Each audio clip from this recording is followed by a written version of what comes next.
everyone, welcome back to the channel. Today I'm going to go through a little bit more of the 110 200 TDI Defender, and it's been a while since I've done anything on this. It's been on the back burner, but I wanted to start getting it going again now. I had some surgery on my knee recently, so I've not been able to do anything too major, so this has been a really good project just to pod along with slowly. So I'm going to show you what I've been getting up to, what upgrades I've made, and then what the plans are for the future. Okay, so for those of you unfamiliar with this project, this is my basically dream build Land Rover Defender 110 200 TDI, and the end goal is that it will be used for expeditioning / overlanding in Europe, Africa and potentially Asia. So everything I've done to it, I've done with that in mind in terms of reliability and serviceability across the globe. So I'll start off with the bottom, we'll work our way through it, and I'll let you know my reasons for choosing what I've done. So starting off with the front axle, I've got a Salisbury front axle. I will probably put a different diff pan on that because these are a little bit thin, especially on the front if it takes any hits. But yeah, this is quite a controversial piece of equipment for overlanding especially. A lot of people say stick to standard because finding parts could be difficult. But the internals are exactly the same as the rear axle, and serviceability of them, I don't think they're too bad personally. I've done a few. They're the same as the American Dana 60 axles, so and they're pretty bulletproof, so I wouldn't expect to have any problems providing we regularly change the oil on it. So moving up then, connecting that, we've got poly bushers on the radius arms, and then we've got Coney shocks, and I think they're heavy duty front springs. I bought them quite a while ago, but the idea behind that is we're going to be carrying quite a bit of weight by the time this is finished, so that'll support that. And then we've got these heavy duty turret tops there to support all the force going through that. So next up is the heart of the vehicle. This is a 200 TDI engine, and this has been completely rebuilt. As you can see, there's a lot of new parts on it, and I'll go through some of these parts now, why we've done them. But basically the engine itself, as you've seen before, has new main bearings, big end bearings. Everything that could be changed has been changed essentially. Rehoned the pistons, new valve stem seats in the head. Checked that that's all fine. Turbocharger also been rebuilt and rebalanced.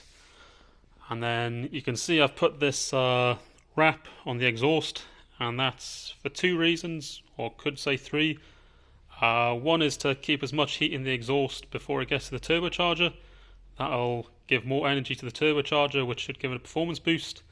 Secondly is if you do get any fuel spraying or anything on the manifold and it's hot, it's obviously a source of ignition, so it's good to have that insulated.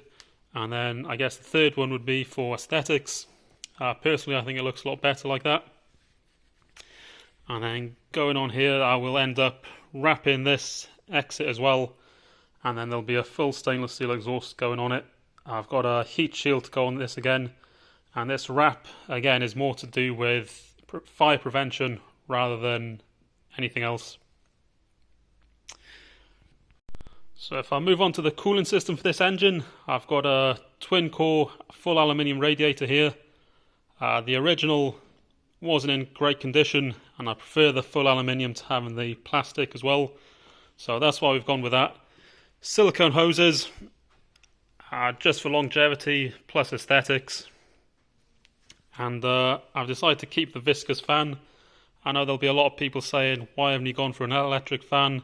And personally, I'm of the belief that Land Rover did a real good job with the cooling on this. You know, they've been proven on plenty of vehicles in hot climates without overheating.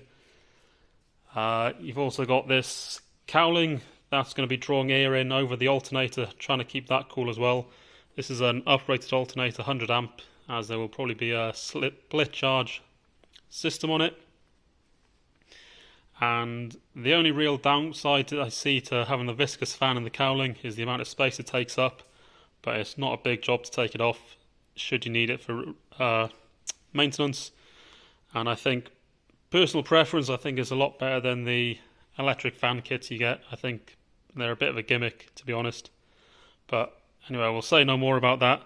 You can let me know in the comments what your thoughts are on electric fan versus the viscous fan. Let's move to the aft then. We've got a high torque starter motor. That's to help starting. And then coming round, you've got the LT77 gearbox and LT230 transfer box as standard. End plan will be to fit an overdrive for this as well, just to make cruising on the higher speeds roads a bit more bearable. And then coming over to the rear, I've got Salisbury back axle as standard, but we've got the ARB diff cover on it. We'll probably end up getting one of these for the front as well, but we'll have to drill and tap a hole in it, because in the front Salisbury, that's where the breather pipe goes in, whereas on the back we have it on the axle case in here. And then all new joints. The springs, I can't remember off the top of my head whether they're heavy duty with a helper or whether they're standard duty, but they've got the 130 helper spring with it. That's again to take the load of all the equipment I'm planning on taking, but also it's got the helper there, so it's not too harsh of a ride when we're not fully laden. And again, the Coney track raid dampers on there, poly-bushed trailing arms, and all of this is sat on a Marsland galvanised chassis. It's got the OE design with the two C sections welded together. Probably the best strength out of all the second or the reproduction ones you can get now. It's using the original tooling. So yeah, that's why we've gone with that. So yeah guys, that's the build so far. I'd be really interested to hear in the comments what you would have maybe done differently, whether you disagree with me regarding things such as the viscous fan. But the next step now will be to get a bulkhead fitted onto it, and the tub needs to be fitted sort of at the same time. And one of the reasons I'm making this video actually is that I want to fit a fuel tank in the rear, maybe a second fuel tank for extra long range, water tank, storage compartment in the tub. So I'm going to have to start thinking about all this before I start mounting it, because it'll be a lot easier to mount it before the tub goes on. So let me know in the comments how you would build it, what accessories you'd have, what you found really useful for overlanding. I'm thinking it will end up with a roll cage, probably a gull wing door on the side. It's going to be a 3-door van back, so I think that's what's going to suit me the best. That's what it came as. So that's the starting base I've got. And then, yeah, I'm not really up to date with all the products that are out there you can get. So any suggestions you have, please let me know in the comments. And if you want to keep seeing this build progress, please like and subscribe.